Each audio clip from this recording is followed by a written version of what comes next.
क्या इंडिया का हालत भी जापान और साउथ कोरिया जैसा होता जा रहा है? ये बहुत ही प्रिकेरियस सिचुएशन है, बहुत ही सीरियस सिचुएशन है। और आइए देखते हैं इसके बारे में लेटेस्ट रिपोर्ट क्या कहते हैं। तो हुआ ये कि अभी रिसेंटली भारत का जो टोटल फर्टिलिटी रेट है वो डिक्लाइन होकर 1.98 हो चुका है, यानी कि 1.9 मान लेते हैं। टोटल फर्टिलिटी रेट TFR जिसको कहते हैं, भारत का 1.9 हो चुका है। ये होता क्या है? टोटल फर्टिलिटी रेट है कि एक महिला अपने जीवन काल में ऑन एवरेज कितने बच्चों को जन्म देती है। तो अभी भारत का टोटल फर्टिलिटी रेट 1.9 है। इसका मतलब हमारे देश में ऑन एवरेज एक महिला अपने जीवन काल में 1.9 बच्चे को जन्म देती है। इसका मतलब है कि 10 महिलाओं को मिला के 19 बच्चे होते हैं, ऐसा समझ के चलिए। अभी जो टोटल फर्टिलिटी रेट है ये कम है। हम इसको किस पैरामीटर पे नापते हैं कि कम है ज्यादा है? तो देखिए, एक रेट होता है जिसको कहते हैं रिप्लेसमेंट रेट। रिप्लेसमेंट रेट होता है 2.1। अगर टोटल फर्टिलिटी रेट हम किसी भी देश का 2.1 है तो इसको सही रिप्लेसमेंट रेट माना जाता है। रिप्लेसमेंट रेट का मतलब क्या होता है? रिप्लेसमेंट रेट का मतलब होता है कि जितने भी आबादी मर रही है उतने ही नए बच्चों का जन्म होता रहे। मतलब बेसिकली अगर हम मान के चलते हैं कि जितने बुजुर्ग मर रहे हैं उतने ही नए बच्चे अगर आबादी में ऐड होते रहेंगे तो हमारी पॉपुलेशन जो है स्टैग्नेंट रहेगी। इसको परफेक्ट रिप्लेसमेंट रेट कहा जाता है। तो अगर टोटल फर्टिलिटी रेट 2.1 हो, यानी कि 10 महिलाओं के मिला के 21 बच्चे हों, तो ये रिप्लेसमेंट रेट अचीव हो गया, ऐसा हम कंसीडर करते हैं। अब हुआ ये कि हमारे देश में जो टोटल फर्टिलिटी रेट है 1.9 है, यानी कि total fertility rate replacement rate से कम हो चुका है। यानी कि ऐसा है कि जितने आबादी मर रहे हैं उतने बच्चे आने चाहिए और नहीं आ रहे हैं, उनसे कम बच्चे ऐड हो रहे हैं हमारी आबादी में। और ये आगे चल के देश के लिए बहुत बड़ी समस्या बनने वाली है। होता यह है कि कोई भी देश अगर इकोनॉमिक ग्रोथ चाहता है तो उसमें वर्किंग एज पॉपुलेशन का सबसे ज्यादा होना जरूरी है। अब आपको पता है कि working age population generally Bharat में 15 से 60 के उम्र के लोगों को कहते हैं।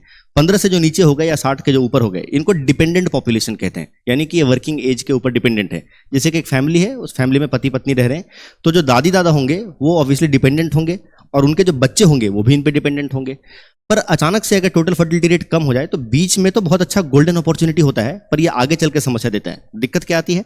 जैसे मान लीजिए कल को बच्चे पैदा करना कम कर दे लोग भारत में और बच्चे कम होने लगे, पर जो बुजुर्ग हैं वो तो रहेंगे, जो वर्किंग एज पॉपुलेशन है वो भी रहेंगे, यानी कि मम्मी पापा भी हैं और दादी दादा भी हैं, पर कल को उनके बच्चे ना हो तो एक समय आएगा जो बुजुर्ग हैं वो मर जाएंगे, दादी दादा का डेथ हो जाएगा, तो बचेंगे कौन से? पति पत्नी बचेंगे।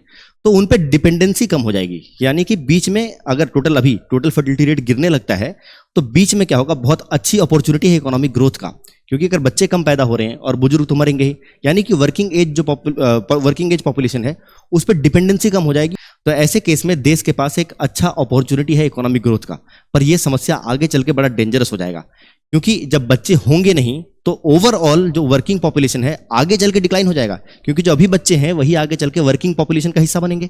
पर जब बच्चे ही नहीं है आबादी में तो आगे चल के वर्किंग पॉपुलेशन आपका कम हो जाएगा। पर अभी जहां पे वर्किंग पॉपुलेशन ज्यादा है तो आगे चल के वो लोग बुजुर्ग तो होंगे पर बच्चे ही नहीं आबादी में। मतलब आगे चल के फ्यूचर में वर्किंग पॉपुलेशन कम हो जाएगा और बुजुर्गों की संख्या ज्यादा हो जाएगी। और बुजुर्ग देश में लाइबिलिटी के तौर पे देखे जाते हैं, क्योंकि उनको पेंशन देना है, उनके हेल्थ केयर का खर्चा है, वो कोई इकोनॉमिक ग्रोथ में ज्यादा हेल्प नहीं कर पाते हैं। तो ये समस्या बहुत भारी होने वाला है आगे चल के। अभी जैसे यूरोप में चल रहा है, यूरोप में बुजुर्गों की तादाद बहुत ज्यादा है। अगर उनका ओवरऑल पॉपुलेशन का जो हम एज निकालेंगे, एवरेज एज निकालेंगे, तो ज्यादातर कंट्रीज का 50, 55, 40, 45, 60 ऐसे निकल के आता है। पर हमारे देश का जो ओवरऑल अगर एवरेज एज निकालेंगे पॉपुलेशन का तो ये लगभग 30-35 के आसपास आएगा। तो वहां पे बुजुर्गों की तादाद ज्यादा है और वहां पे काम करने वाले लोगों की संख्या कम है। तो इसीलिए उनको माइग्रेंट्स चाहिए होते हैं कि भाई विदेशों से आओ, दूसरे देशों से लोग आओ, हमारे लिए काम करो, टैक्सी चलाओ, ये करो वो करो फलाना, क्योंकि हमारे यहाँ पर ज्यादातर बुजुर्ग हैं, काम करने वाले कोई है नहीं। और इसी का समस्या आज पूरा यूरोप जूझ रहा है, जहां पे इलीगल इमिग्रेंट्स की तादाद इतनी ज्यादा हो गई कि एक तरीके से पूरा यूरोप में कल्चरल शिफ्ट देखने को मिल रहा है। इसी के कारण आज पूरा यूरोप में प्रोटेस्ट भी कर रहे हैं। तो ये बहुत जरूरी है कि किसी भी देश में वर्किंग पॉपुलेशन जो है ना वो ज्यादा होना चाहिए, डिपेंडेंट पॉपुलेशन कम होने चाहिए। पर अब अभी अगर टोटल फर्टिलिटी रेट आप कम कर दोगे, यानी कि देश में बच्चे कम हो गए, तो आगे चल के वर्किंग पॉपुलेशन तो यही बच्चे तो बनने वाले हैं, वो तो होंगे ही नहीं। और जो भी वर्किंग पॉपुलेशन है वो तो बुजुर्ग होंगे ही, डेफिनेटली होंगे। तो बुजुर्गों की तादाद बढ़ जाएगी। भारत में अभी 17% हो चुके हैं टोटल आबादी का, जो अगर हम परसेंटेज निकालेंगे तो 17% हो चुके हैं बुजुर्ग, जो कि लगभग ज्यादातर यूरोपियन कंट्रीज के साथ अब मैच होने वाला है। अगर 3-4 साल बाद की बात करेंगे तो अनुमान है कि ये 22 से 23% हो चुके होंगे हमारे देश में जो टोटल बुजुर्ग हैं वो। और तब समस्या भारी आ जाएगी, क्योंकि तब यूरोप जैसा सिचुएशन बन जाएगा, क्योंकि यूरोप में भी ज्यादातर बुजुर्ग हैं और हमारे यहाँ भी ज्यादातर बुजुर्ग होंगे।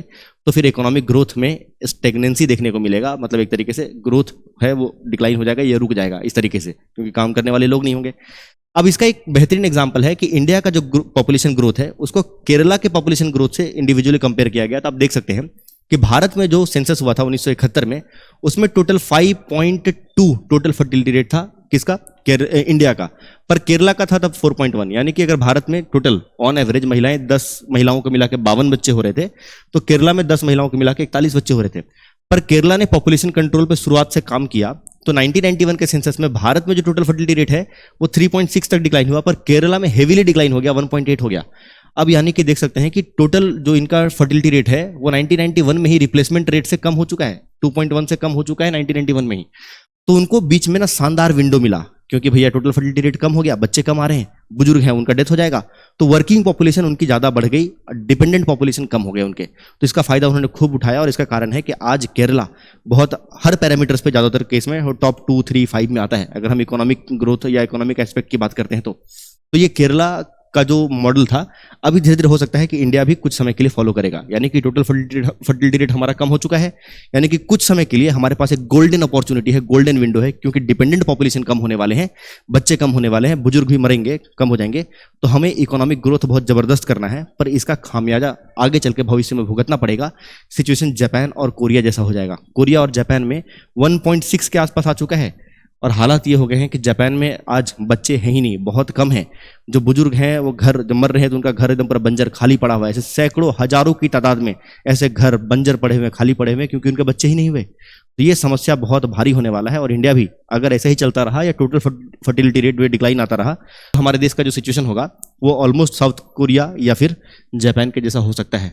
तो बहुत जरूरी है कि हमारे यहाँ पे टोटल फर्टिलिटी रेट कम तो हो, पर इसके नीचे नहीं आए, 2.1 कम से कम होना ही चाहिए। तो पॉपुलेशन कंट्रोल भी बहुत रेगुलेटेड तरीके से होने चाहिए, है ना। आप देख सकते हैं यहाँ पे खास करके एक मैंने लगा दिया है सेंसस के हिसाब से, 1901 से लेके 2011 तक का सेंसस है। आप देख सकते हैं कि हर साल लगातार हर साल पॉपुलेशन बढ़ता जा रहा है, सिवाय एक साल है जहां पे प्रीवियस ईयर के कंपैरिजन में पॉपुलेशन का गिरावट आया था, वो था 1921। ये कारण है, बहुत सारे कारण थे, बीमारियां थी, वर्ल्ड वॉर 1 भी हुआ था, बहुत सारे लोग मरे थे। तो टोटल एक ही साल ऐसा है आज तक, 1881 में पहला ऑफिशियल, 1881 में फर्स्ट ऑफिशियल सेंसस हुआ था देश का। ऐसे पहला सेंसस हुआ था 1872 में। कब हुआ था? 1872 में। पर पहला ऑफिशियल सेंसस हुआ था 1881 में, जब देश के वाइसरॉय, हम गुलाम थे तब, ऑब्वियस सी बात है, तो देश के वाइसरॉय थे लॉर्ड रिपन, है ना। तो लॉर्ड रिपन के टाइम पे देश का पहला ऑफिशियल सेंसस हुआ था। अब से लेके 2011 तक, क्योंकि हमारा लास्ट सेंसस है वो 2011 का ही है, हर 10 साल में सेंसस होता है, पर 2021 वाला सेंसस नहीं हो पाया, आपको पता होगा, कोविड वगैरह आ गया था। तो अभी 2026 से 27 तक इसका सेंसस का रिपोर्ट आ जाएगा। तो 2011 का जो लास्ट सेंसस है, तो 1881 से लेकर सिर्फ एक साल है जिसको कहा जाता है year of great divide, year of great divide.